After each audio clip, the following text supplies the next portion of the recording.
Hi అండి. ఖాళీగా ఉండి కామెడీగా కబుర్లు చెప్పుకుంటూ కొత్తగా క్రిస్పీగా స్నాక్స్ ఏమైనా తినాలనిపిస్తుందా? అయితే ఇది ట్రై చేయండి. అబ్బా! పిల్లలు కూడా బాగా సతాయిస్తున్నారు ఆ స్నాక్స్ చేయమని. దీనికి మించింది లేదండి. ముందుగా ఉడకబెట్టిన బంగాళదుంప, ఆనియన్స్, పచ్చిమిర్చి, ఉడకబెట్టిన బఠానీ, క్యారెట్ తురుము, అలాగే పన్నీర్ తురుము, దాంతోపాటు కొత్తిమీర, పుదీనా, ఉప్పు, పసుపు, కారం, గరం మసాలా, చాట్ మసాలా, ధనియా పొడి, జీలకర్ర పొడి అన్నీ వేసుకొని ప్రెజర్ పెడుతూ బాగా కలుపుకోండి. 15 మినిట్స్ పాటు పక్కన పెట్టుకోండి. ఆ తర్వాత వీడియోలో చూపించిన విధంగా రోల్స్ చేసి పక్కన పెట్టుకోండి. తర్వాత మిల్క్ బ్రెడ్ కానీ వీట్ బ్రెడ్ కానీ ఏదైనా తీసుకోండి. నేనైతే వీట్ బ్రెడ్ తీసుకున్నాను. 4 సైడ్స్ కట్ చేసుకోవాలి.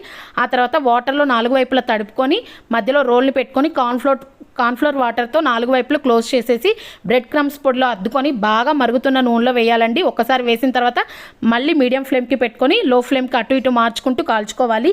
ఇది తిన్నాక కుమారి ఆంటీ క్యూలో నిలబడి ఫుడ్ దొరక కలిసిపోయిన వాళ్ళకి కాకినాడ కాజా తిన్నంత హాయిగా ఉంటుందండి.